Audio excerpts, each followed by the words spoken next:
when do you schedule your leisure? Schedule my leisure? Yeah. You need to read my book again. Schedule my leisure. Your time for contemplation, thinking, connecting with yourself, connecting with something bigger. Connecting with myself. Do you mean jerking off? I schedule that for sure. Let's blow up the internet, from the basement to the higher net. Scrolling, tapping, man, we ain't done yet. Let's blow up the internet. I have a confession, Paul. I am a workaholic. What do I do? How do I solve this? You just wrote a book called Good Work. How do I fix this? So, hi, Jason. Hey, Paul. Good to see you. It's been a minute. I have a confession myself. I've never been a workaholic.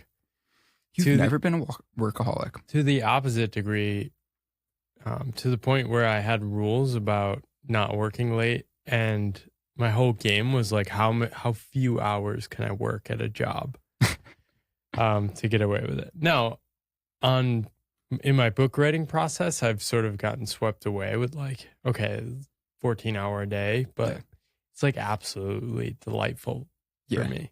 So I don't have the experience of like workaholism. Well, are there ever times where you're working on the book and your wife or kid, there are times where you're pulled away and you can't look away? Like for me, that's what I mean. I've never had the problem with workaholism with like a corporate job, but with writing my blog, writing tweets, whatever it might be, I can't look away. I love it. Like I'm obsessed, right? Which is a good thing, but definitely feel like a workaholic sometimes. So what's wrong with that? What's wrong with that is, am I doing the right work? That's it. So like for reference, my grandpa was an author, right? Published like 15 books. He died, and on his deathbed, the week leading up to it, he's very upset that he didn't publish more books. Wow. Right? And so that in my head is in my head constantly. Like, I need to publish more books, right? Like, I don't want to be deathbed regrets of not creating more, not creating stuff. And is that time spent writing tweets, checking the timeline, right? Yeah. Like, am I going to regret that? Like, that's not good work, is it? I don't know. I mean, I think for me, like what I tried to bring alive in this book, that I stumbled into this connection with writing, and it seemed to be really important to me. And I slowly doubled down on that more and more. And at every point, I didn't regret doubling down on that kind of work. Now, that was never true for every other kind of work.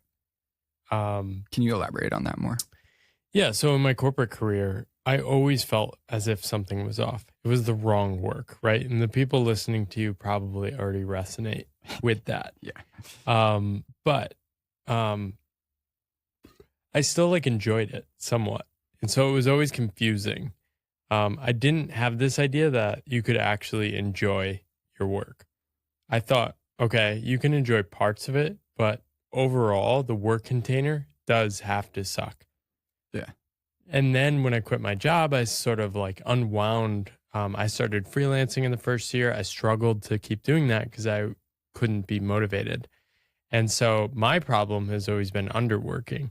Like I really struggle now to do anything except something that I'm purely motivated on. But that has been something I've deliberately practiced. And I think like at your age, I mean, knowing your journey, I think you're sort of trying to do it all at once. Whereas like it was much easier for me to do like 10 years of like work I kind of enjoyed, somewhat enjoyed, and then slowly started to really dislike. I have that 10 years experience. I can be like, okay, I know what I don't want now. Yeah. And experiencing that in my body for 10 straight years is a lot of like body wisdom I have. So I know what that feels like, and I get scared when I am about to recreate that. And so I really wanted to blow things up in another direction. And really, I asked myself the question, what if I don't work on things I don't care about? And I just kept testing that. And reality is you start working on things you do care about, like writing. Yeah. Like if I had to pay to write, I would pay. Same. Yeah. Right. So my question to you would be, looking back, what are like the projects, the kind of work that you would not have skipped? Would not have skipped? Yeah. So Yeah. Writing my book for sure. yeah. Like, What was so good about it? the joy of discovery. That's why I love writing. Like, I love editing a sentence, making it better. I Yeah. love I the love things that that too. happen as I'm writing. Like, I just love it. I'm obsessed with it, right? And I've always loved that. And so I think for me, like, that was the most beautiful process of it, and making it better. And then a lot of like writing tweets, writing my blog. I love that. I look forward to that every week. But there's definitely other parts of work, quote unquote work, that I don't, enjoy, right? And I love the way that you phrase that, of like, what happens if I just don't do that?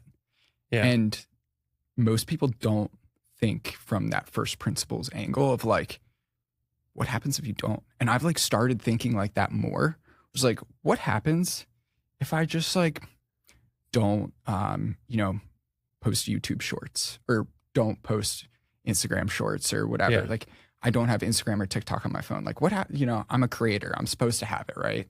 Right. I'm like head of growth and I'm the creator guy, right? I should have TikTok, but I don't. And it's Yeah. like, because I hate it. And and it makes me feel terrible. And I don't like making that stuff either.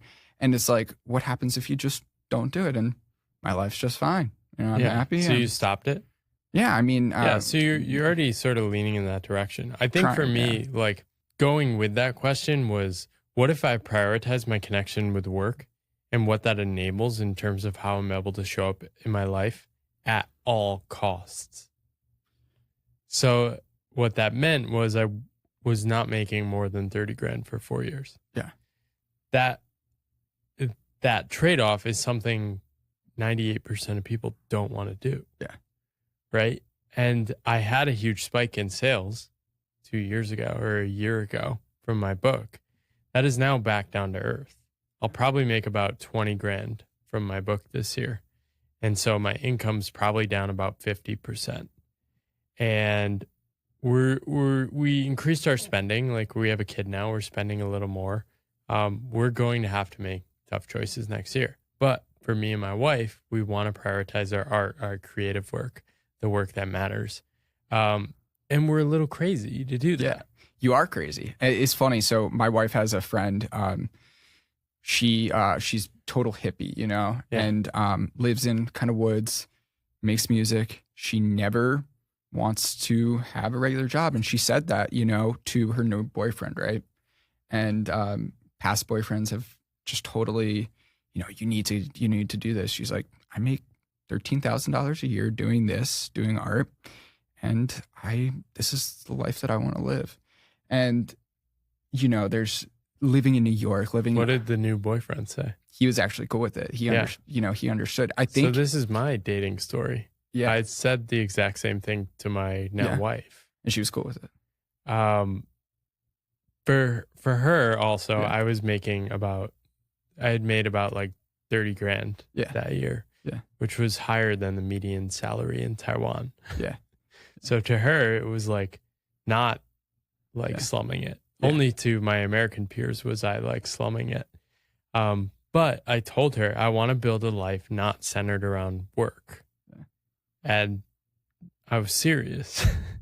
That's amazing. And A lot of people say it. They're not serious. well, I was not working or looking for work and had no income source Yeah. at the time. So I was proving it. But when we met, her first month was her like, she was about to quit her job too. And she would like call me and skip work and we'd Yeah. go wander. And so I was like, this is perfect. And that is why Pathless Paul. And I write in this book, it was great, not because she was this rebel and we were fighting against the system, but she was making it possible for me to imagine a future where I could build a life and a family in which time freedom and connection and like quality time actually mattered. Yeah. Like, you worked in the New York corporate world. So many grown men say, my family is my number one priority. And if you just watch their behavior, it's not. Yeah. And so I like to like pick principles and then actually just take it to its logical endpoint. I love it. I recently fired all of my ghostwriting clients that I don't have equity in, like their startups, because it was work that I no longer wanted to do. I no longer got joy. It was just absolute pain, which just, it was just, terrible. And it was such a good feeling, right? It's freeing to say no. It's freeing to say no. And like, I gave up 20, 30 grand a month, right? It's a lot of money. Yeah. But there's other ways to make money. And I'm doing that. I'm building cool software. I'm doing other projects. And more than that, I know I can go back to it if I want to, right? And really just at the end of the day, like happiness. Like, Yeah. I want to sleep good, I want to spend time with my wife, my dog. Like, my happiest days are when, like, a walk in the park with the dog, get to write a bit, read, like not responding to slacks. And I think a lot of writers are driven like that. Yeah, but it's hard to make it as writers, it's hard. Yeah, it's very hard to make It's hard money. to make it a lot of, Like, I think people look at me, the success for my first book. Yeah. And they're like, oh, it's just going to keep going like this. Like, I posted an income chart last year, and it's like, people left all these comments like, oh, it's like, you're going to make more next year. It's this assumption. My assumption was it would go down. Really? Which it did. Yeah. Like, creative success and like selling books and stuff is like it doesn't go like a startup. Yeah. It A lot of startups say go it to often zero like too. peaks and then decays Yeah. over time. Some books can sustain long trajectories, and I do try to write things that are more timeless. But you can't bank on that, right? And so, like, for me and my wife, like, we talk about what is our minimum viable life where we can thrive. Minimum viable life. I love that. Where we can thrive. Yeah. And it's just not in the US. And that's often a variable that people aren't willing to compromise. And it's not with a home. We don't own a home now anyway. These are things people just aren't willing to trade off, right? And what I talk about in this book is that it's a journey. The journey of good work is one in which you're putting the connection with your work and this satisfying feeling. See, you have evidence. You have evidence that your book matters to you and that you have this hypothesis that doing more things like that will feel good later in your life. And you're probably right. All you need to do is pay attention to that connection. Yeah. Presence. I think you're being hard on yourself, though. I'm very hard on myself. You don't need I'm to. like very, there's no, like, you're so far ahead of me. I'm just grinding, making memes. No, but like, you've already published a book you care about. That's not just grinding or whatever. Like, you're doing stuff you care about. I didn't do that until I was 33 years old. So for people listening, most people don't realize this. Paul was very influential into me dropping out of college. And, I was already on that path, as you said. Yeah. But I remember walking around the park in New Jersey on the phone with Paul. And this is when I was still in college and like had some side gigs and whatnot. This is like 3 years ago, right? 3 years ago. 2.5, yeah. Yeah, 2.5 years ago. It was a while. A lot has changed. A lot of good stuff. Best decision ever. I remember, have you ever heard the Latin phrase fait accompli? Yeah. I love that phrase, right? And it was like, I didn't tell my parents about dropping out until after I did it. It was like fait accompli is what I feel like the best decisions for me are that kind of stuff. When like I do it, then I tell everybody. Well, I think it's, I've talked to many people. I've talked to like the type A overachievers who kind of just hate their job and want some sort of like easy off ramp. And honestly, those people probably shouldn't quit their job, even though they have like millions in the bank. They're just not mentally ready for like escaping that vortex.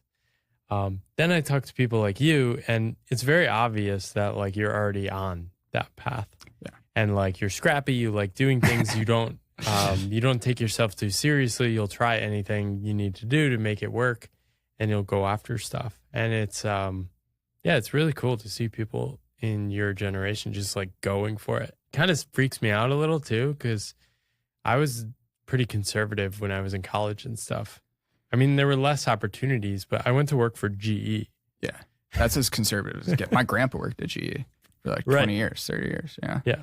Yeah. I think growing up and seeing YouTubers making money, seeing like when you see this stuff and you see like, oh shit, like I could do it too. Yeah. And then you start having that and it's, we're just thrown. We see so much success, untraditional success, you know, like so much non-traditional success from a young age. It's like, all right, I don't have to go down that path, you know? Yeah. And in which case, I think it sort of accelerates a lot of the challenges I had the privilege of facing in my 30s. I think it's easier facing the challenges you're facing now with like what work to do, when to do it, how much to make, how to prioritize your creative work. It's just much harder in your 20s. Dude, what I really there's respect, a lot of action happening in a mid-20s-year-old male's brain. There is, man. There certainly is. And I think it's very hard to say no to money. Yeah. I don't think I could have at your age. Yeah. Right. And so I'm 39. Yeah. Like it's much easier now. I do have some savings. I have some investments. I know like what I need, don't need. I have a lot of trial and error. Yeah. Cause like my brain, and maybe this is literally 25-year-old guy brain is make as much money as possible. Right. For like, and then how much? Yeah. I mean, yeah. But maybe that. And no, now it's not as much. Yeah. Or like it was for like, I would say early half of this year, just like grind as hard as possible. Maybe it's because I had the wedding coming up and stuff. And then, you know, you just kind of, for me at least, it was like, all right, get rid of like, if I have to make a little less money this month, okay. Yeah. I want to work on the stuff that makes me happy. I want to work on the good work, right? I don't want like maximum money is not. It's funny because like I totally didn't go down the IB path because I didn't, you know, that is right. Hedge fund is maximum money, right? Right. Like, whatever you could say. But then what happens when you like go down the creative path and that it's becoming hedge fundy where you're like crazy. How do you think about completing work? When you think about your work and the tasks you need to do, what does your mind visualize in terms of a timeline? Is it a work day, work week? It's all the time. It's just like the assumption I have to work every day. Every day, as many hours as possible. So it's work day. Work life. Okay. Now I'm going to expand your imagination here. Now zoom out and look at a work month. Now just take a second and think about like what would the ideal work month look like? The balance of activities, the amount of each. All right, you sort of have the energy of what that might feel like. Yeah. Okay, now what does a work year look like? What does the balance of activities look like? What do the seasons look like? What do the flows look like? All right, you got that? I'm thinking, yeah. All right, now what does a work decade look like? Ooh, work decade. Damn. And so one of the things I've found in talking about work is that people will go take an unconventional path, but then they're taking all the scripts of basically a factory discipline schedule and approaching it the same. And a factory, if you own a factory, you want it to run 24/7 as much as possible. You don't care how it happens because you make more money the more things you ship and create, right? But you're talking about books, creative, like it doesn't work on a factory schedule. Yeah. What do you think of like the Ryan Holiday thing of like, you know, sit down every day for X amount of hours, or the Stephen King, or because there is some of it can work sort of like a schedule, you know? I think they're useful recipes to try. Yeah. Like, you shouldn't be dogmatic about anything. You should be extremely unattached to your idea of what you're supposed to be doing with your time. It's basically one big experiment. Yeah. I have a theory that like there's not a lot of what's her name? Joan, what is it? Didion? No, different one. Something, whatever. Joan Baez. Maybe a different one, but Dating myself. dude, just like every day, like a factory like that. And Yeah. for me, like people have asked me a lot, like, when do you write? Like, do you have a schedule? I mean, I publish my newsletter every Sunday. It and, just like, happens. I just get it done when I need to get it done, whether that's Saturday night at 2 a.m. or Well, it it's like, happens because you enjoy it. it happens because I enjoy it and because I set the deadlines. Right. Which I guess like you don't need the 4 hours per day from 10 a.m. to 2 p.m. But if you have the deadline, like, and it gets done, like, who cares, right? Like, as long as it gets done. Like, personally, like, I could never do the Ryan Holiday, like, or whoever, like 9 a.m. to 12 p.m. or like Stephen King 6 hours straight. Like, I do, like, Well, you don't know what you can or cannot do I if guess you that's haven't fair. tried it. Have you tried the Ryan Holiday schedule for a week? No, because I have so much other crap to do. You know, Just drop the ball and try it. that'd be fun. That would be fun to try that, actually. No, but this is the whole game. Yeah. Like, you have to be curious about so I call this the puzzle of good work. Yeah. How do you balance things? The reason I wrote this book is when I had a child, I was struggling to stay connected to my writing. Yeah. I couldn't find a rhythm. For the entire first year of her life, I prioritized being a father and being present, being around, basically just dropping the ball on work. And I was like so dissatisfied with my writing. Everything was not great. I couldn't find a flow. I didn't feel like I was moving forward on anything. And then when she was about 10 or 11 months, I was like, I just need to like shake things up. I know I can find it again. And I embraced a scheduled 3-hour writing sessions per week, no matter what. Monday, Wednesday, Friday, 3 hours, 9 to 12, no matter what. And I went and wrote. And let me tell you, like, having a kid is the greatest productivity hack because you will get it done. Because the option is like you either finish your writing and then go play with your daughter, who's hilarious, or you don't, you write more and don't see her. So have a kid. I'm working on it, the wifey would be happy with that eventually. But yeah, I also started working outside the house because I struggled to focus at home. I had never worked outside of the house for 5 years. I had never had a scheduled work week. I basically just woke up every day and did whatever felt right. I'm like, I'll go with the flow. And I loved writing enough that enough writing happened. Looking back, it's like, yeah, I probably could have done a lot more. But I think that approach was good just to like really commit to only the connection and no other deadlines or whatever. But yeah, I redid all these things. And then through that process, I'm like, oh, I need to write about my connection to work. I abandoned a draft of 55,000 words. Really? And then started writing this book. What was the first draft, or what was the? It's another book called Experiments in Living, about like different experiments and life strategies. Basically what we're talking about now, like how to experiment. Similar enough, yeah. But those 3-hour writing blocks were enough for me. I was able to get in a flow of like, okay, over a week, this feels right. Over 4 weeks, this feels right. Okay, over a month, this feels right. Over 2 months. And I could like, I sort of just like paid attention. Okay, I'm in the zone. Yeah. You might have felt this when you were writing your book. Did you feel like it was kind of like carrying you forward? I love that feeling. Yeah. Yeah. I love that feeling when you are. So that is all you're looking for. And so good work is basically me being a maniac for 45,000 words saying, take that feeling seriously. Keep like, just commit to finding it again.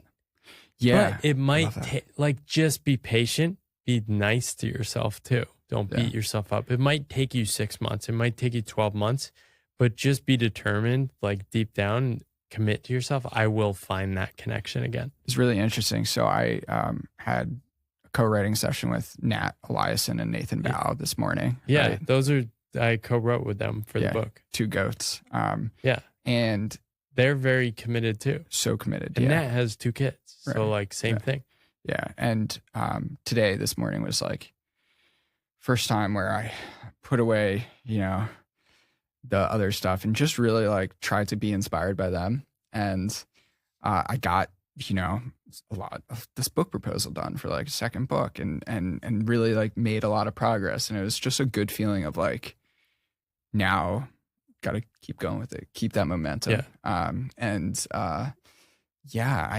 think, at the end of the day, what you say, prioritization, right? So for me, like, I spend probably too much time like checking Twitter, right? Like, like it's not like that I love Twitter. I love going viral. I love writing stuff. But at the same time, it's like that or a book, like which are you going to choose? Like we only have so much time. I think also just like own your choices. If you are using Twitter a lot, just like own it and be like, I am actively choosing this and I'm going to keep doing it. Yeah. Like I told Angie, I'm like, okay, for the next month, I'm going to use Twitter a lot. I might be a little distracted. I don't want to be. So if I am distracted, just like call me out. But I am like actively embracing being addicted for a month. Ooh, that's interesting. So like in a positive sense. Yeah. I'm like owning that. Yeah, I like that. Right. And there's no tension there. It's like I'm doing it because I want to sell more books and get the word out about my book. Yeah, exactly. I mean, I love that. Yeah. So like if you are going to use it, just be honest about it. Right. Yeah. But there's also this framework of, I call it good work. Okay. It sounds like book writing for you. Similar for me. Yeah. Good enough work. That's the funding vehicle. Hopefully you try to steer that close to something you care about.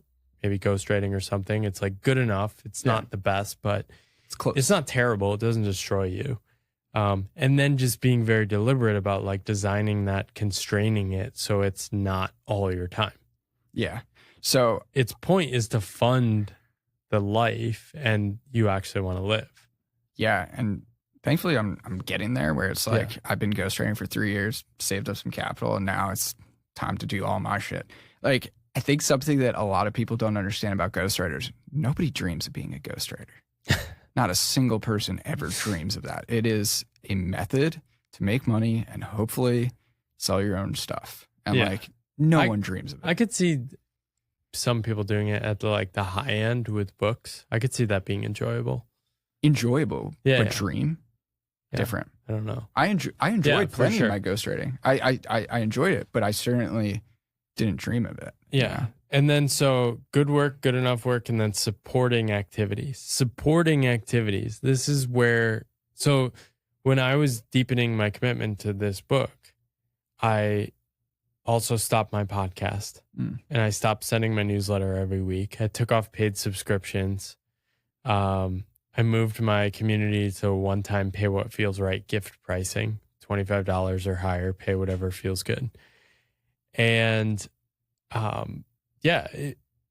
had to be honest with myself. I love my podcast. I love interviewing people. But it's not the work. Yeah. If it's competing with book writing, it loses. Right? Do I wish I had more time to do that now? Sure, but like I have to really be disciplined. And so, that probably cost me in terms of like selling more books, reaching more people, growing my audience. But it's like, that's not the game. What about delegation? Couldn't delegating it? Maybe I'm just very lazy. Is that that's fair. If you want to start working for me for free, I'm happy to. Well, this is the thing too. Like I run a very tight, like my financials are run very tight. So I design my good enough work. Like I do like just enough to fund my life. So for like 5 years, I'm more or less broke even. Then with the spike in sales from the Pathless Path, I did have excess savings. And so the whole point of that excess savings is to buy more time to do work I actually care about. Right. And that's why it was very easy after So I did a couple workshops at the beginning of the year to make some money from corporate clients, but my workshops are my good enough work. They're designed to be no more than 4 weeks. Just make that guap. 4 weeks and then you're done, over. Then you pivot back. Yeah. And that's what I did. Right. Yeah. So it's a constant puzzle. Yeah. I'm curious, for listeners,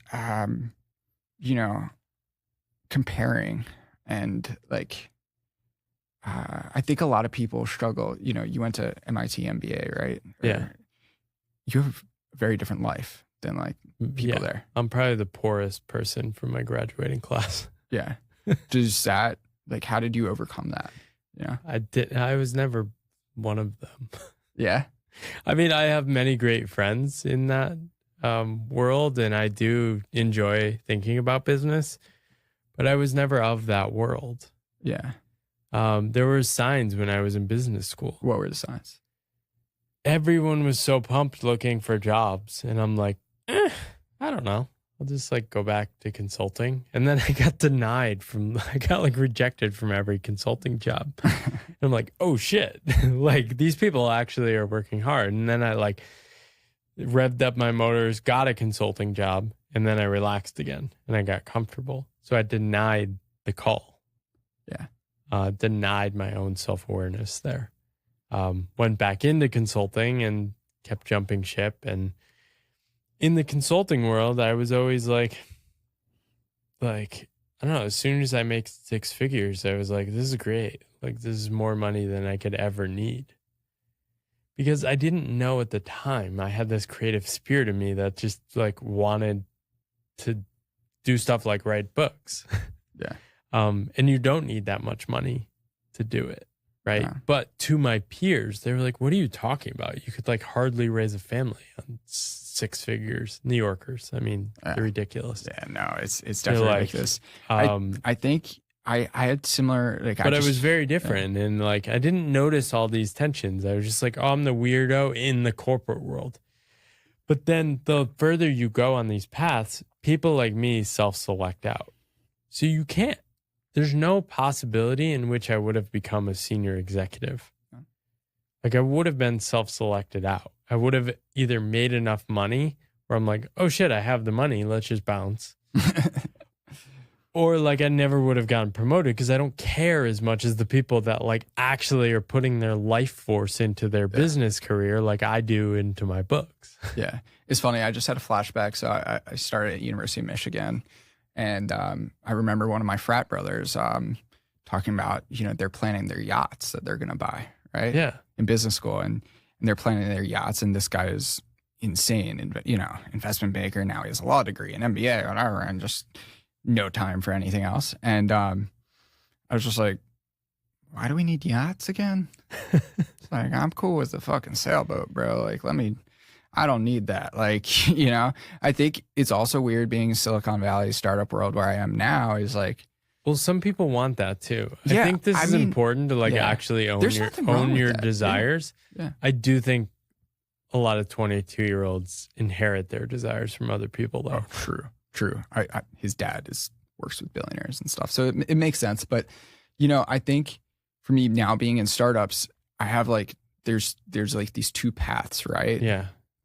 I didn't even mean to say it, but VC backed founder, go make the $1 billion. And I have a couple of friends who are going down that path and it is billion or bust, right? Yeah. They're like, right. young sure. 20s, but then there's the beautiful indie hacking path, right? And like, for me, like, I don't need the yacht. I just need money to like do what I want to do. And so I'm building the software, I'm building meme alerts and that's doing good, making a couple grand. Oh shit, you're meme alerts? What's up? I get the email for that. I was like, I don't know where I signed up. Dude, doing $2K a month now, meme alerts, sending people viral memes, and now building an editor actually too. Oh wow. So keep it on the DL. But I guess we're on a podcast. So. But yeah, man, it's like I, had VCs. But this is great. Like, I agree. VCs were like money is not a bad thing. You have to take the money problem seriously. And if you're somebody that wants creative freedom, you do need to figure out a way to like fund your life without working. Yes, I like that. without trading time, right? Yes. And so this is basically my strategy. Like I decided like after doing freelance consulting for a year, I'm like, this is like pushing a boulder up a hill. Can't do this. It's brutal. But it was the most well-paid thing. It was like even more well-paid than full-time consulting. It's like $2,000 a day for these like project managements for like post-merger integrations. But it's like, that is break glass in case of emergency.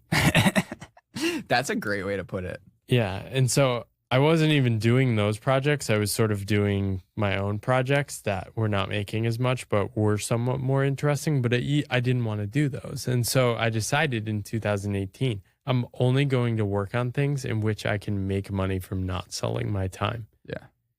So over the years, people have tried to hire me for coaching. I don't do coaching because that doesn't work. Yeah. Right. I'll do other stuff. And yeah, I've never hit like escape velocity, but it builds over time. I mean, and for the it's last still 4 years, I haven't made less than $2,000 in a month. Yeah. I think it's which gives you a lot more security than a full-time job for me, because I value the time so much. I agree. I think, it's the Jack Butcherism, right? Build once, sell twice. For me, like the power of information products. I never wanted to do a synchronous course, right? A synchronous one, meaning like a cohort-based course.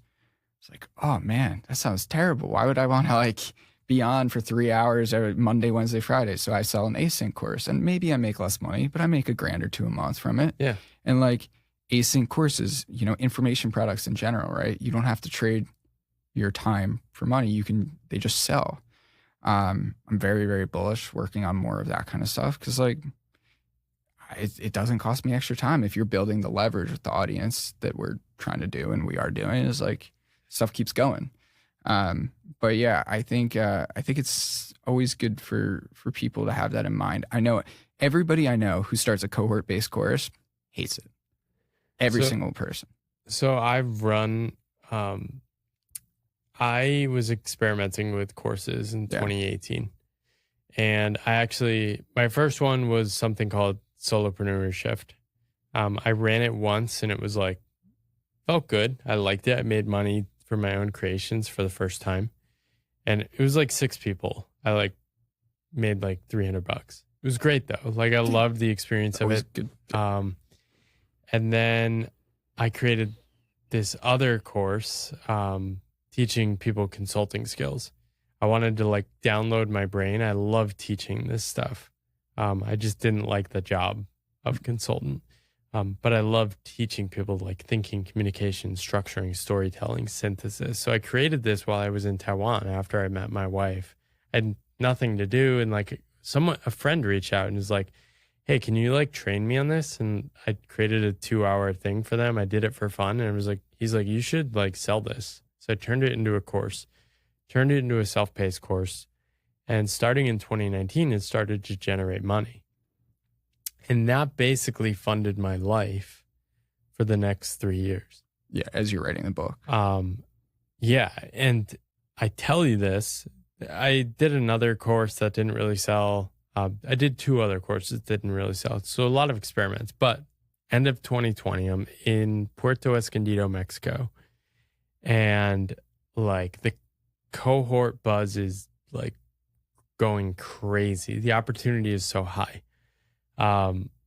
It's very clear to me that my course is perfectly aligned. It's teaching consulting skills to knowledge workers who all have like learning subsidies and time. And so like looking at what others are doing, it's like very clear I could pivot from like I think I made like $80,000 that year in the self-paced course because people were spending a lot more. But it was very clear I could make probably $500,000 if I did a cohort-based course. And so I asked myself, what would I do with the money?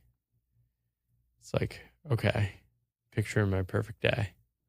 I would write. So it's like, okay, do I have enough money to do that now? Yes. I was spending $2,000 a month living costs. And so I decide to write a book. Yeah. And in that moment, I could like I felt like a failure. Like I could feel myself like the feeling of not success. Yeah, because it's you're choosing the pathless path. You're choosing the one that you don't know if it's going to make money. But Scary. as soon as I started the book, it just felt good. Yeah. And it was like, this is great.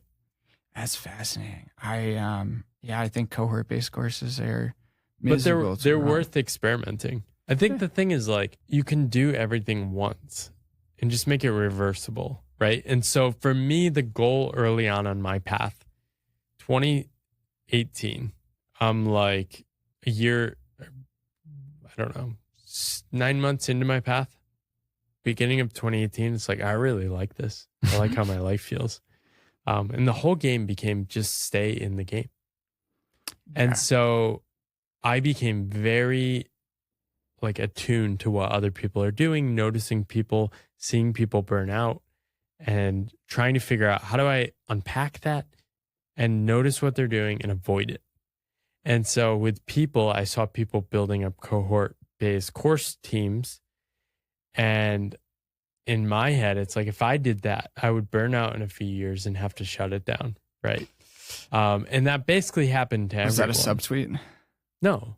I mean, all these people have like written about it.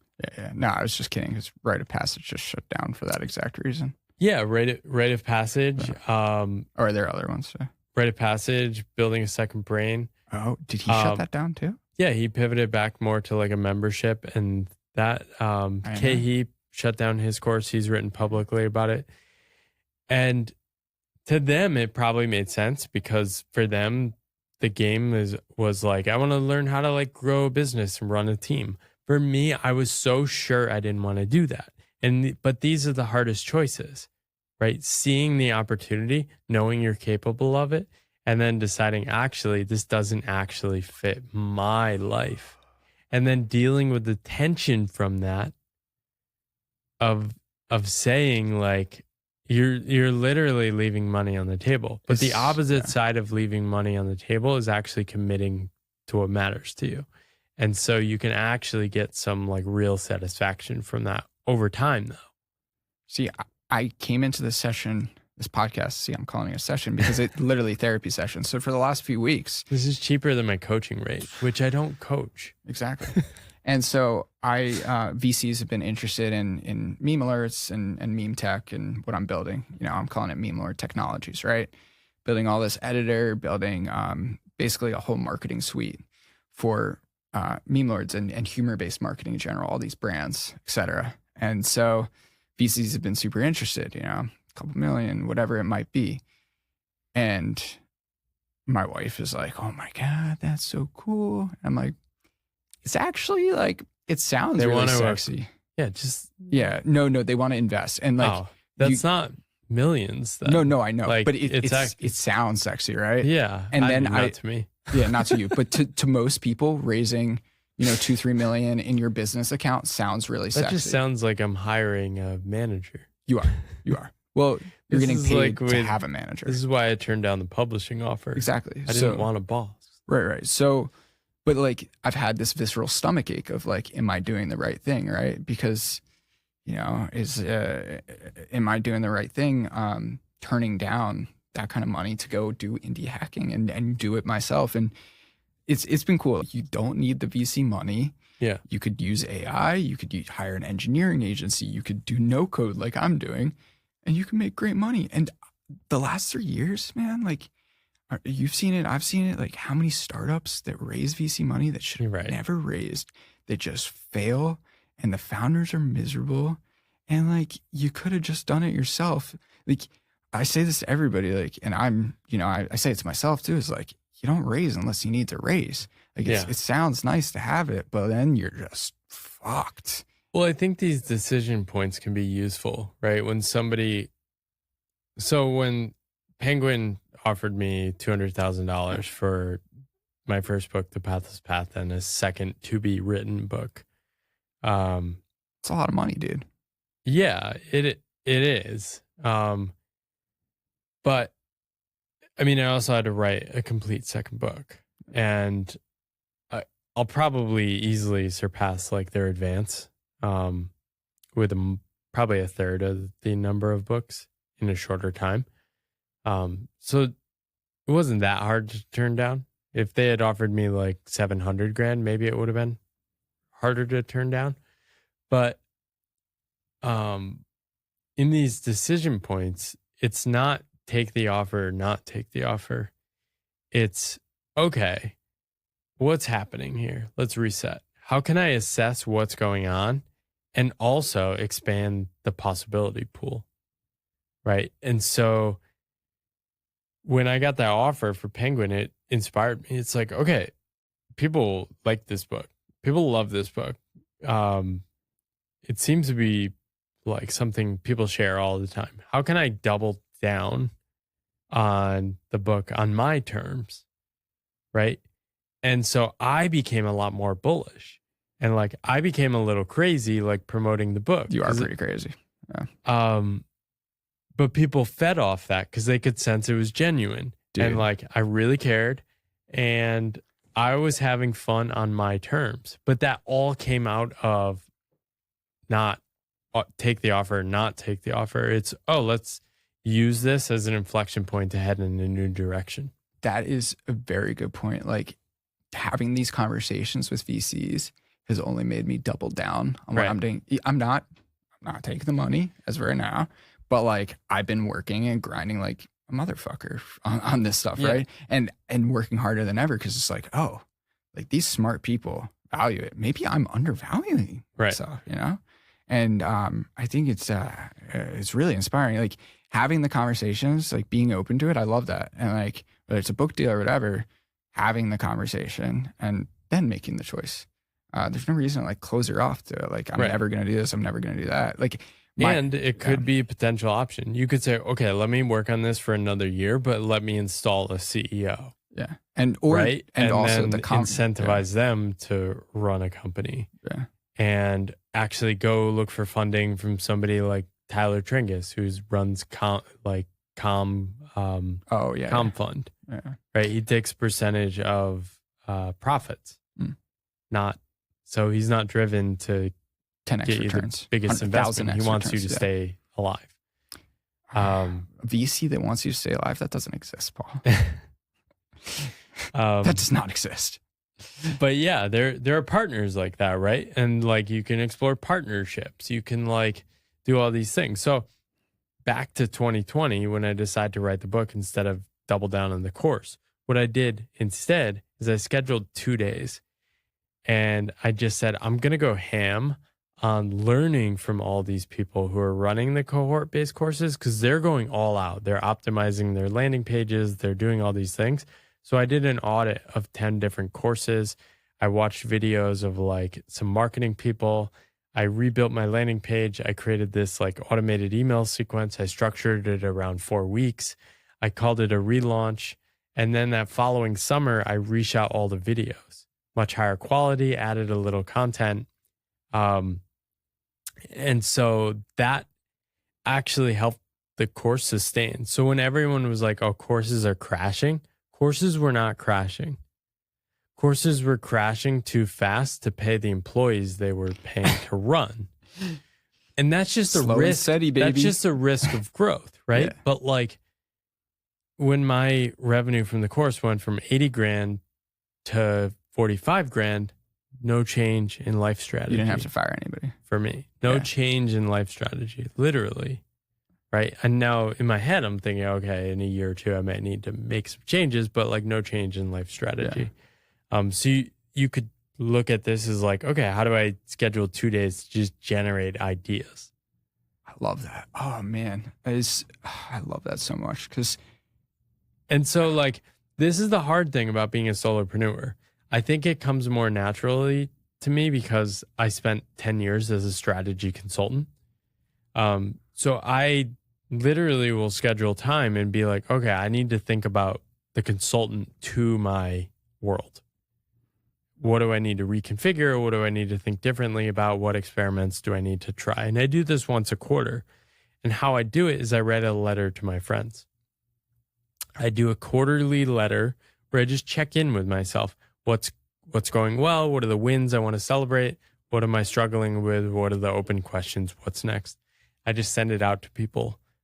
It's fun to get feedback and support from friends, but most of all, it's just a way for me to check in. Companies do this. You need to do this on your own. I too, know. right? It's so cringe. So make it your own and make it fun. I know. Right?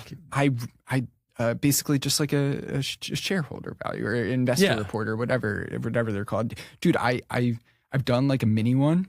Yeah. And I'm gonna do it. I will do it this week. I'm going to write like a full length one. Also, I love the idea of like looking at your creative business as a consultant. You know, I write a lot about organic marketing strategies. And a lot of it is like, what's working? What's not? What do I double down on? And optimizing, thinking like a strategy consultant and thinking like a strategist, right?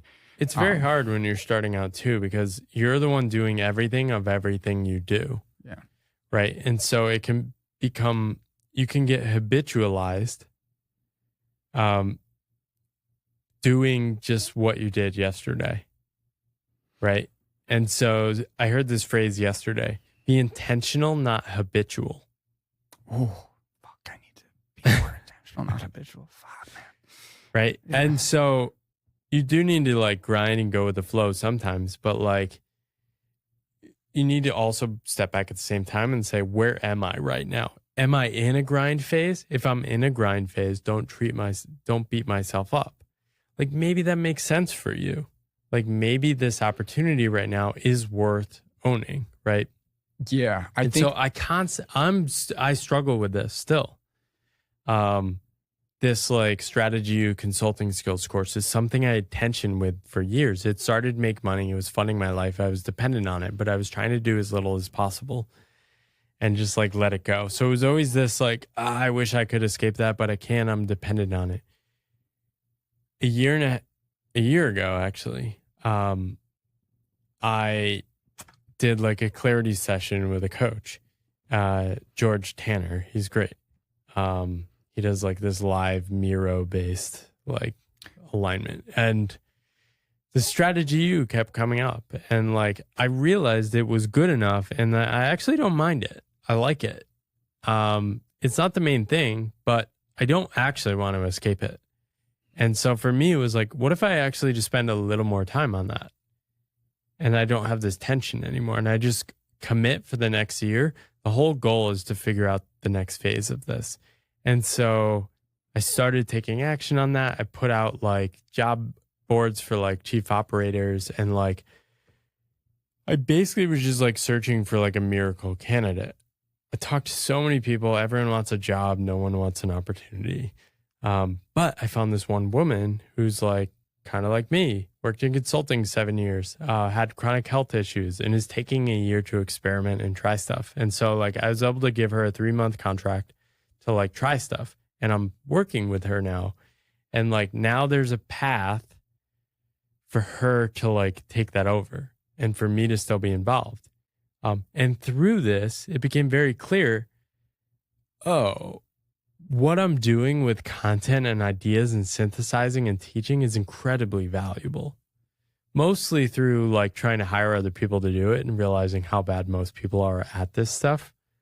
And somebody might love acquiring clients as much as I love this. And so it's just like basic like specialization. Yeah, I think specialization of labor. So something that we've talked about a little bit was... But this took me 5 years to figure out. Right. Yeah. Something that we talked about a little bit was, you know, if the supporting work, right.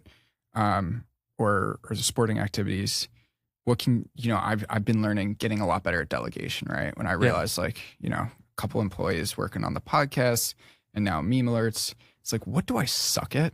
And like, what are my superpowers and how do I spend as much time on my superpowers as possible? This superpower, writing, superpower, YouTube thumbnails, not really the superpower. Like, you know, accounting, not my superpower, man. Like, you know, I'm really, really trying to figure out like, how do you delegate in the cheapest, highest leverage way possible? Or not even just the cheapest, but like the best way. Because like The way that fits your life. The highest, the highest talent. And I think I've been learning so much about I feel like learning about myself from it. And yeah, there's maybe Henry Ford was onto something with the factory, right? Everybody has different specialization of labor, right? Yeah. Made him a lot of money, right? But we just got to work on our writing. Yeah, I mean, you're clearly already making choices and working on this puzzle. I think a lot of it is like, stop labeling yourself as like a workaholic. Like you're somebody who's working a lot, but you're also intentionally taking action toward the life you want. I would say that's true. Time. I just want to go to the gym more and get some more sleep. Yeah. I think that's where like the workaholic comes from, is like I work so hard that I forget to eat and go to the gym. And so when we're talking about how much you enjoy it, like what is the joy level, like 1 to 10? When I'm writing and like deep in writing, 10. Like, what are the things that are like a 1 or 2? Replying to emails. I would say that's definitely a big one. Is just like Slack messages in general, like responding to that kind of stuff. Unless it's like with friends in a community. I'm also weird where I enjoy the hunt of like sales. Yeah. Which is like a problem. Why is it a problem? Because like I'll be sending DMs at like 2 a.m. like 1 trying to to make 10. sales. How much do you enjoy it? Do I enjoy the result or the act? That's, I guess, the question. I love the result of like money, but I hate the act of like selling. I don't hate it. I like it. I would say a 5. Yeah. Yeah. So it sounds like good enough work. I guess that's fair. Good enough work. Good enough work. Yeah. I think it's just like naming what it actually is. Yeah. Like you're like, dude, I have this saying of like, we want what we do. Yeah. You clearly want more clients and want more money. More SaaS customers for sure, not more clients. Right. You're lying to yourself if you think that's not true. I agree. Right. Yeah. And so like actually just saying, okay, how can I build maximize my life around But how that? can I maximize it while also sleeping and going to the Maybe gym? you can't. Maybe instead of going for a max, I set a reasonable goal. Yeah. That's insane.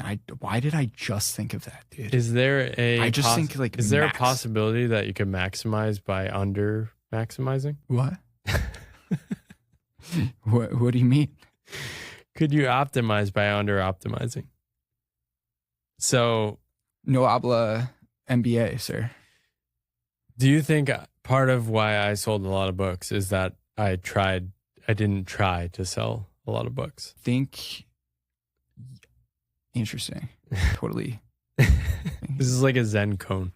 I feel zen. Under optimized by optimized by under optimizing. Yeah, I think by just writing bangers, the best possible bangers, they sell themselves. Yeah. That sounds dumb, but like I wrote a banger last night, right? And I got a dozen SaaS signups, and it had nothing to do with the SaaS, but people go on the profile. Like the way the internet works, Yeah. you don't have to be just selling. Right. You could just make dope content, a book, whatever, and then people end up finding it.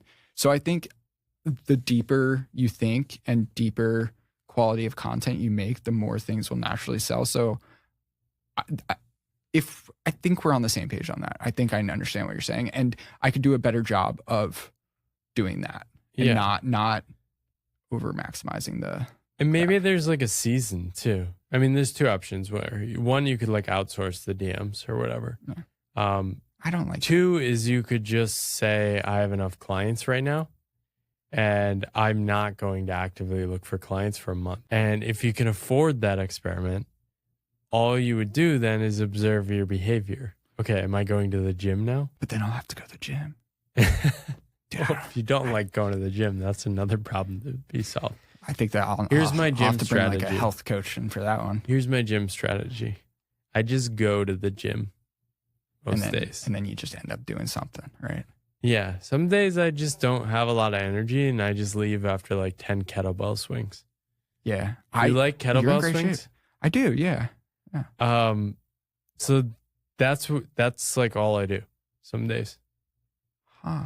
Yeah. Or like 10 like push-ups. I like that. And so like find a gym where like cool people are hanging out and then go hang out with cool people. That will like make you happier. Dude, we don't have that in New York. We have Equinox where everybody's mean to each other. Don't go to Equinox. There are other gyms. All There's right, some there's in like Crunch Brooklyn. Gym or some. I'm not going to Brooklyn, bro. I live Upper West Side. That's an hour away. Shit. Yeah, you gotta move. I set up like a home gym kind of thing where I have a boxing bag. Like that to me. I have a similar philosophy, but like not as much where like I try to do a minimum of like maybe 10 minutes, right? But even that can be like. Or turn like meetings into walks. Yeah, or meetings into bike rides on the west side. Dude, I feel like one good thing about COVID was all meetings became walks. Like like I take just phone calls like for the most part. Unless I'm sharing my screen, it's a phone call with my dog. Like why are we sitting here? Yeah. Right. Let's walk. Like I do like that normalization that COVID brought. Yeah. Okay. This is good therapy. Good therapy. It's funny. You don't need to pay for therapy. Just start a podcast and then talk to smart people. So you're going to write the quarterly letter. I'm going to write a quarterly letter. See, now I'm getting homework too. Dropped out of college and now I'm here. Yeah. You're going to experiment with your work month. I like it. Your ideal work month. Because like the SaaS. When do you schedule your leisure?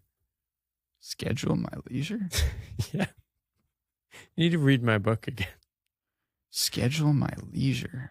Your time for contemplation, thinking, connecting with yourself, connecting with something bigger. Connecting with myself. Do you mean jerking off? I schedule that for sure. This is important. Like I agree. To work hard on the right things, you need to not work hard. Yeah. Yeah, I can do a better job of that. I used to meditate like very regularly, do a lot of yoga and stuff. Getting back into it. Yeah. I think that stuff can be a trap though. Is like, for sure. All these things come with scripts. It's like, I have to meditate. Whenever you're using like I have to, like, no, just try stuff. Try stuff that feels fun. My entire life is designed around things I enjoy. Like my exercise is I go to a gym where I have friends I know. I bump into people and it's like fun and rewarding to go. My like solo time, contemplation, leisure time is like long walks or bike rides. And it's like fun, outdoors, on trails that are cool. And like, that's it. Just like keep trying stuff. Keep trying stuff. Fuck around and find out. Exactly. Honestly, that's it. You know? It is funny. Like I do sound a little clueless, but at the same time, like I do know. You're far ahead of people. Yeah. Many people. But I still feel like, I don't know, man. I know a lot of shit that I don't like, which like really helps me. That's incredibly valuable. Yeah. Dude, when I was, 19, 20, 21, I guess, and first like trying to figure shit out a little bit, I remember Googling the names of emotions because I didn't know what I felt at any given point. I just didn't know. I was like... You're ahead of most men. Like that journey for me started in my 30s. Yeah. Dude, I remember looking at a chart of happy faces and and like sad faces. Like, yeah. And so this is what the leisure practice helps you with. It helps you connect with that slower, more contemplative state while you're doing stuff. So you practice leisure to like wash that energy over the rest of your life. So next time you're sending that DM, you're not saying I'm a 5 out of 10 excited. You're saying like, what actually am I feeling? Is it tightness? Is it constriction? Is it fear? Is it excitement? Is it both of those? Right. And then like figuring that out, naming it, noticing, and then figure it out the next time. And then the more you notice, you'll just slowly shift your direction in the way where things make sense. Looking inside myself. I like it. It's a bitch, but it's great. Yeah, I prefer making memes. Yeah. There's a lot of memes that come from deep contemplation, though. Yeah, I also a lot of memes are very deep. They are. Yeah, they hit you with something like a hidden truth and can change your mind. Like the bell curve meme, so deep. Yeah, like the things you realize, like, oh my god, like I've been over optimized. The famous one with the notes, Apple Notes, Notion, and everything. Yeah. oh, how much time do I spend searching for stuff on Notion and like making this crap? I was like, Yeah. oh, it hit me, you know, or my favorite, you know, I made one was memelord, and then like CMO, right? Like, you know, at the end of the day, like the best CMO is a Red Bull, whatever. You're just making memes and ideas. You're spreading ideas, right? Yeah, exactly. Yeah, I like it. Cool. I don't know how we're doing on time. Any idea what time it is? I think we're doing good. All right. Cool. Sweet. Just wanted to check what time it is. Yeah. I think like I'm working on the second book now, and this is actually really interesting, which you'll find contemplative. Is like I had 2 ideas for the book, right? 2 ideas, and I've been bouncing back and forth, right? Idea number 1, internet friends, right? Something that we're both passionate about. Yeah. And I was like, oh, this would be good on a cover. Like, oh, imagine that. Like, I could influence people to like make internet friends. Like, why is it weird to go make internet friends, right? We date online. Why is it weird to make internet friends? It's changed my life. There's a loneliness epidemic. All this stuff, right? For like the last 3 months, I've been yapping about it to my friends. And like, when I sit down to write, it's just like, I don't want to write this. Like, this is, but like, oh, there's so much money, maybe. Like, oh, and I just like, I'm not excited to write it. And then idea number 2, which I'm super excited about, memetic warfare. So all about, you know, memes and warfare, right? And so the warfare of ideas. And I thought it was this niche idea that nobody cared about, except for me and maybe some like other Twitter lunatics, right? And then talking today to Nathan and Nat and my friend Sanjana, like, oh, I would much rather read memetic warfare, like how not to get psyoped. Like, like I would much rather read that. And I think it's interesting too. I think it's deep enough too that you'd sort of have to get sucked in. Dude, I can't stop thinking about this stuff. Like, there's nothing. Just go with that. I am. Trust me. Like, as soon as I said that, and Nat and Nathan were like, dude, like, I think you're actually wrong. Like like Nat said, I think the publisher would actually like this one. Like I think you're underestimating how many people care about memetic warfare and psyops and stuff. And I think for me, it was like, our whole world is dominated by this. I mean, this is chapter 6, I think, of my book is like work scripts. And basically we're bombarded with work memetic warfare, right?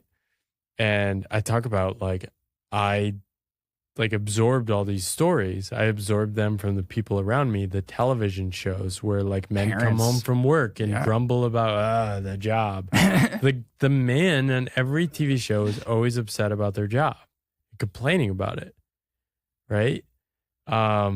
Just absorb that one, you have to work, and then it probably sucks. Want to know what's really interesting is my generation, the man in the TV show is a YouTuber, and it's not a TV show. It's a teenager or a college kid who loves their life too much. Yeah. And so you think that work should be easy all the time.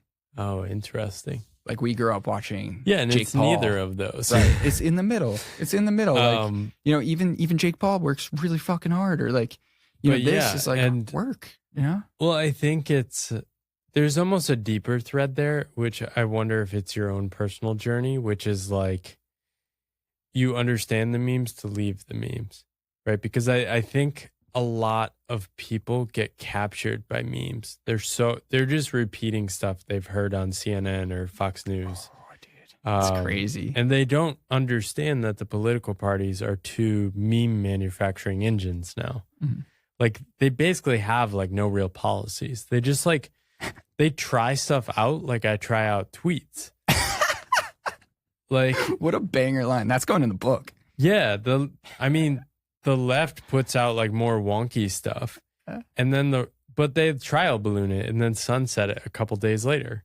It's like and Google launching products. The right responds online with like just a reaction to that. Yeah. Right. And so like, if you're looking at it from a memetic warfare standpoint, like oftentimes the left is winning because they're owning the first meme.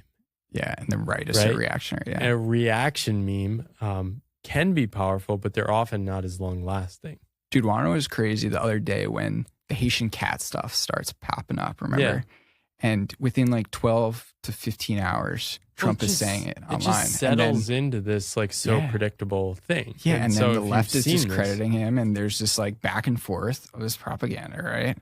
And it's just absolutely fascinating. And you could see in my eyes right now how much more excited I am, right? Like it is just like obsessed like with this. Well, I think there is something like people have spent a lot of time online, are able to see this stuff so clearly, and almost in the sense that it's kind of boring to me. Yeah. And like it really, a lot of it is so predictable. Like I like the funny stuff, but like, I don't know. Like the stuff that people are most outraged about, like I think it is a waste of time for a lot of people.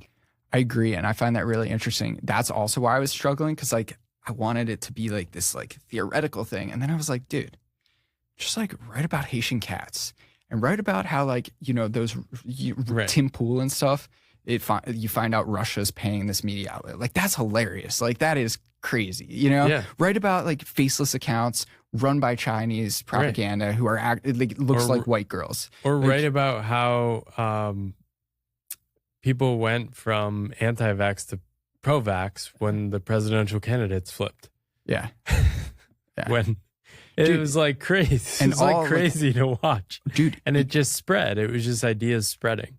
Yeah. And I think that's a great way to put it. Science didn't change. Is write about the fun stuff. Because I tried like months ago. I was like, I'm going to read all the book on Hitler's propaganda, right? No, I don't think that's your book. I think your book is, just like fun, talking about the shit. current stuff. It's the fun, crazy. Yes. Fuck yeah, dude. But also there's a lot of fun stuff. You can do like a chapter on political stuff. Yeah. Dude, Elon derangement syndrome. Yeah.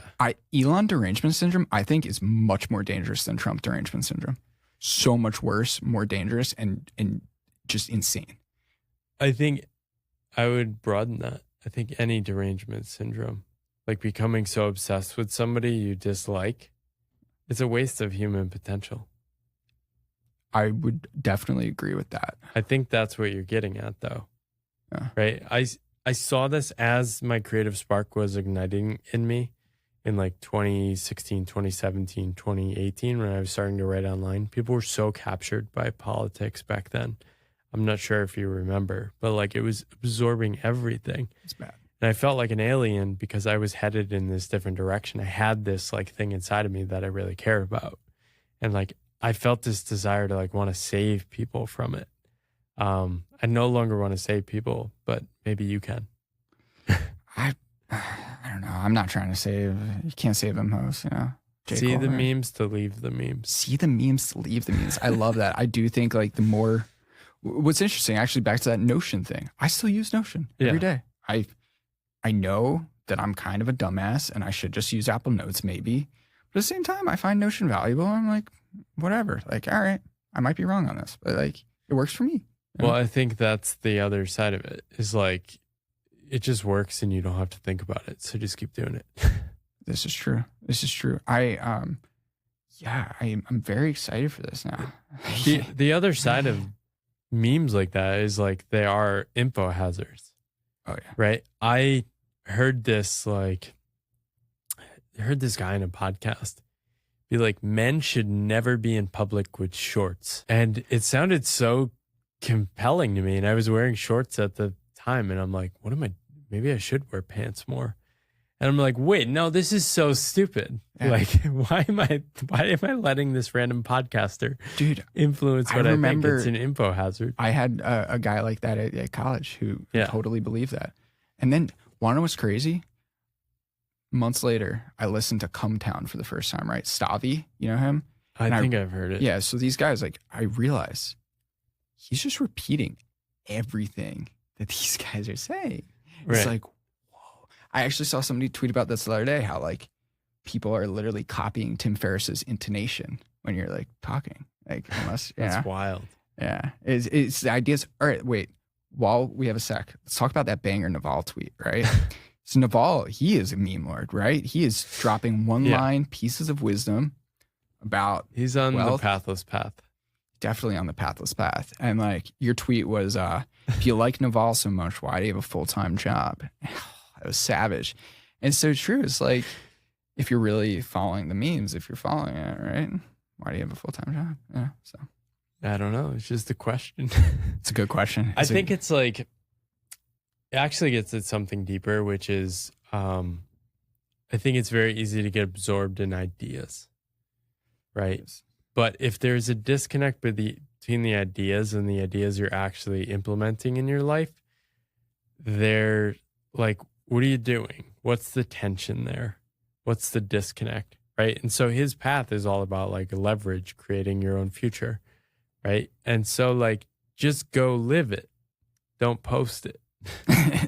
I like it. Yeah, mine's all about meme marketing. I get to make people laugh, have fun with my friends, make memes, make silly shit. You know, it's pretty simple when you like have it down pat. And I think like, yeah, I'm really intrigued by the idea of just like propaganda in general and where we're at right now. Like, you know, I was meeting with somebody earlier this week from ex-Secret Service, now works with like billionaire VC and defense and stuff. And it's just like, dude, why does defense not take memes? Like, why are you guys like how do we make the army cool again? Stuff like that. Like that is, I'm really fascinated about. I mean, they're probably in the mix. You probably just don't notice the source of these things. Oh, that's true. That's very true. That's a good point. Like you think there's not, but I mean, the US is one of the greatest memes ever. Of course. And like you notice this more when you live abroad. You should go live abroad. I've lived abroad. Nice. Yeah. And so like in the US, in like Taiwan, like US meat is still like seen as like the ultimate meat, but it's right next to like a cheaper New Zealand meat, which I know what's American meat. It's factory farmed. And like the New Zealand meat's like some nice meat. Dude, the US is the greatest, like, our greatest. They have such good like branding around that. And they literally have people from the USDA going around the world, like helping do campaigns to like promote stuff. Like I forget what country I was in, but like there was these US potato ads in some country. And it was like a tagline of the FDA. So like they are doing the memes. It's fair. Our greatest export is memes, for sure, from the US. Yeah, I was talking to Jovian. It's sort of overwhelming, right? Yeah, Jovian, who works for you, he's Indonesian who works in Taiwan for Americans. And he mostly absorbs like US culture. Yeah. Yeah, I've been, you know, Jovian and another employee that I have understands the tech memes better than 99% of the people in the US. Yeah. And that's the cool thing about, I guess, the internet is memes are universal, right? And the way that I think about memes is like memes are the smallest bit, right? You understand them super fast. It's the smallest bit of information that could spread, right? It's very powerful and have to be used wisely. There's good memes and bad memes. I really do believe like sticky ideas, good memes, bad memes. Like, dude, the don't have kids meme, terrible meme, bad meme for culture. Very bad. Poly meme, the normalization of poly, bad meme. Well, I think these things, everything starts out in like a good place, right? Like the don't have kids. Maybe it starts out of like making, like just being more caring of people that can't have kids, right? And that makes sense. Right. But I mean, these things can spread and like they can have enormous effects. Like there's dozens of shrinking countries around the world already. Yeah. It's a very bad meme. The whole decel movement, decelerationism. Very bad. Maybe not. I think like unhealthy meme. We had the opposite meme in the 1970s, which where there were too many people. Oh, overpopulation. Yeah. Like people really thought there was going to be like the end of the world. Like, because if you ran a linear extrapolation of food production, like we couldn't do it. Yeah. But we totally just didn't expect that we'd get way better at food production. And way worse at human production, I guess. Reproduction. Yeah, now we have the opposite. And so I sort of always take this long-term view. It's like, whatever we think now, we're probably wrong. Chuck Klosterman wrote this amazing book, But What If We're Wrong? Yeah. Have you read that? No, I've read Sex, Drugs, and Cocoa Puffs. That's one of my favorites. But What If We're Wrong is my favorite book of his. And it contemplates like he goes back in like, okay, 1840s. What was the popular, or 1920s? What was the popular music at the time? None of those people are known now. And there's like one random singer who's like super popular now and wasn't even popular at the time. And he's like, how are we so bad at like knowing what's going to happen in the future? Or like what people thought about Lincoln in 1870 versus now. Now it's like he's probably has a 98% approval rating and people know freed the slaves. So his argument was like everything gets boiled down to one idea. So it's like the reverse meme, right? And so he was making an interesting argument that someone like Barack Obama might be looked back at 100 years from now as like one of the greatest presidents because he was like the first black president. And he signaled this like shift to a new era. Now, that may not feel like it right now, but 100 years from now, everyone would just be like, Barack Obama, great president, first black president. Dude, we still say Jackie Robinson. So right, first black baseball player. And I don't even know if he was the first black baseball player. Maybe in the MLB, but I think there were others before him, actually. Sure. He was the first great one, though. Yeah. He was a meme that spread because he was excellent. Yes. Yeah. I think there's a lot of talk around not reading the news, stuff like that, read old books. I find that definitely be true. Like I don't. I have like a barbell approach. I do follow like what's going on now. I don't read like pure like propaganda, like political news sites. Like they're just trying to win an election. It's literally competition, meme warfare. But I do think it's like worth reading people writing right now. To get a sense for the vibe and ideas. Yeah. And old stuff. Yeah. I think it'd be really stupid not to read anything current right now, including us, obviously. But yeah. Good work reclaiming your inner ambition. Yeah. I think it would be kind of dumb not to do that. But yeah, I think news sites, news cycles, it's just meme after meme. You know that meme where it's like the cat with the tinfoil hat is like, I wake up another psyop. I feel like that should be the cover of the book. Have you looked at Ben Hunt's stuff on this? No, who's that? He writes Epsilon Theory, and he studies narratives. Okay. So he's a center studying this at Vanderbilt. Okay. I shall try to interview him. But yeah, his stuff's really good. He has some good articles where it shows like the narrative cycle. So like some news would drop, and like there was no polarization around it for like 6 hours, and then it starts like sorting, like everyone's trying stuff. Basically everyone's A/B testing, and then like, boom, it turns into like, this is the narrative. And then that spreads and all the other early news stories disappear, or the headlines disappear. And like, it just takes off. It's like, it's crazy. And it's getting faster. So like now an event hits and like the meme polarization or like intensity goes to 10 in like a couple of hours. Oh, even and faster. So people start people start repeating the same things. Everyone's saying the same thing. I mean, that's the point of meme alerts, was the way that we did it. You know, yeah. I should be using this to promote my book. I do that sometimes. Like when, when the rates dropped, I put out an image of Jerome Powell with the money printer guns, and I put my book in it instead. Yeah, I mean, the idea is like all these people are remixing it. We just find the best ones and alert people of it, right? Yeah, like when all the Microsoft pages went down, I put my book, The Pathless Path, on one of those like Microsoft Windows. That was a good one. Pages off, and like that went pretty crazy. Yeah, and that's how I think about like the book cover. Like, see the book cover. Like, I wanted it to be able to be read on camera. I wanted people to see good work. I want people to associate the name with good work. Now, a lot of people have written books called Good Work. I think I can, I think the way I think about it is like, I want to win that out-meme them. Yeah. Just got to out-meme them. And that's why I think it's a good book title. Pathless Path too. Like I sort of like own that 100% term now. Yeah. Even though Osho wrote a book called Pathless Path. Yeah.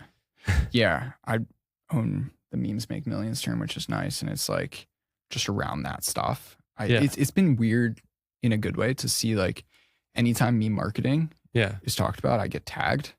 Just like, good. That means the meme of me being the meme marketer is working, right? Yeah, and I don't even know what this all means. Like, I connected with a mom who has a family who's homeschooling and traveling abroad now, and it was like her Instagram handle was like pathless, and then her name. Yeah. Pathless path and then her name, and it was like, whoa, this is like spreading far beyond what I ever expected. I like it. It's a good feeling when the meme spreads, when the meme works. Yeah. It's a good feeling. I think, you know, Elon has this quote where it's like, whoever controls the memes controls the universe, right? Like if you could control what memes are distributed or posted, right? Right. And I mean, the meme I'm trying to distribute is that like you should actually try to care about your work. And if you care about your work, it can spread positive energy into the world. Like good work and a connection with work you actually care about is worth finding. And like actually designing your life around that matters. And so like I want to spread that because I want to defeat cynicism. Because I was on a path where I was headed towards cynicism and doom in midlife. And I think that just destroys so much creative capacity and potential in our world. Definitely. So much cynicism. Yeah, and pessimism in general around like what people are capable of too. Like people really do think like my job needs to suck, you know? Like it's definitely a thing. It's not even that. It's like I shouldn't expect much. Yeah. It's like jobs aren't too bad compared to 100 years ago. Oh.